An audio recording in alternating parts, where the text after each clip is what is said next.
பெருந்தகையின் உள்ளத்தை உள்ளவாறு அறிந்து உலகியல் நடைமுறைக்கு ஒத்த முறையில் உண்மை நெறி புலப்பட உரைத்தவர் புரட்சி கவிஞர் பாரதிதாசன். திருக்குறளில் முதல் 85 குறட்பாக்களுக்கு குயில் இதழில் உரை வழங்கியுள்ளது. புரட்சி கவிஞர் ஒவ்வொரு குறளுக்கும் திட்டவட்டமாகவும் தெளிவாகவும் குழப்பத்திற்கு இடமில்லாத வகையில் ஆணித்தரமாகவும் பொருள் விளக்கம் தந்துள்ளார். மலர் மிசை ஏகினார் மானடி சேர்ந்தார் நிலமிசை நீடு வாழ்வார். கடவுள் வாழ்ந்த அதிகாரத்தில் அமைந்துள்ள இக்குறட்பாவிற்கு அன்பரின் நகமாகிய மலரில் வீற்றிருக்கும் கடவுளின் சிறந்த திருவடிகளை இடைவிடாமல் நினைப்பவர் எல்லா உலகிற்கும் மேலாய வீட்டுலகின் கண் அழிவின்றி வாழ்வார் என்று பரிமேலழகர் உரை கூறியுள்ளார். ஆனால் பாரதிதாசனோ மலர் என்பது உலகை குறிக்கின்றது, மானடி என்பது மெய்யுணர்வாகும். மெய்யுணர்வு பெற்றவர்கள் எல்லா தாம் வாழும் காலம் வரையிலும் இவ்வுலகில் வாழ்ந்து இன்புறுவர் என்று உரைக்கின்றார். இதனையே திருமூலர் உடம்பார் அழியின் உயிரார் அழிவர் திடம்பட மெய்ஞானம் சேரவும் மாட்டார் உடம்பை வளர்க்கும் உபாயம் அறிந்தே உடம்பை வளர்த்தேன் உயிர் வளர்த்தேனே என்று கூறியுள்ளார்.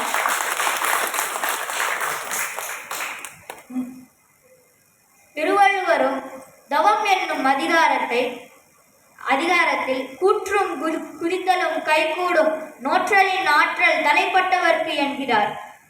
முறைகோடி மன்னவன் செய்யின் உரைகோடி ஒல்லாது வானம் பெயர். இது கொடுங்கோன்மை என்னும் அதிகாரத்தில் அமைந்துள்ள குறட்பா. மன்னன் தாம் செய்யும் செயல்களை முறை தப்பி செய்தால் மேகம் மழையை பொழியாது என்று பரிமேலழகர் உரை பகர்ந்துள்ளார். மேகம் இயற்கையின் கொடை, மேகம் பெய்யாது ஒழியும் என்றால் மேகம் அறிவுடைய பொருளா? இல்லையே. அப்படியானால் இக்குறளின் பொருள்தான் என்ன? அரசன் செய்யத்தக்க செயல்களை முறை தப்பி செய்வான் எனில் நீர்த்தேக்கங்கள் சீர்கேடு அடைந்து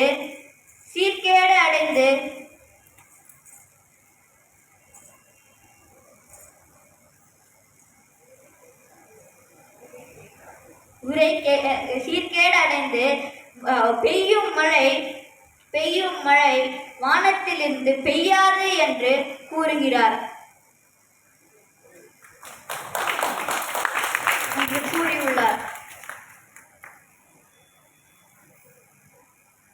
என்று கூறியுள்ளார். புறநானூற்று பாடல் ஒன்றில் பாண்டிய நெடுஞ்செழியனை குடப்புலவியனார் என்னும் புலவர்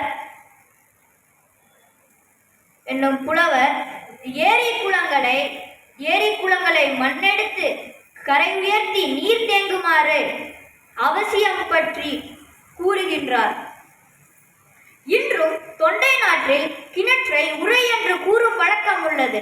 பாரதிதாசன் ஒன்றல்ல இரண்டல்ல பல கருத்துக்களை வள்ளுவர் உள்ளம் மூலம் நமக்கு அள்ளி வழங்கியுள்ளார். ஒரு பானை சோற்றுக்கு ஒவ்வொரு சோர் பதம் என்பது போல பாரதிதாசனின் வள்ளுவர் உள்ளத்தை நான் இங்கு கூறியுள்ளேன். சிலவற்றை மற்றும் நான் இங்கு கூறியுள்ளேன். இத்துணை நேரம் என் உரையை கேட்டு மகிழ்ந்த உங்கள் ஒவ்வொருவருக்கும் நன்றி கூறி வணங்கி விடைபெறுகிறேன். நன்றி, வணக்கம்.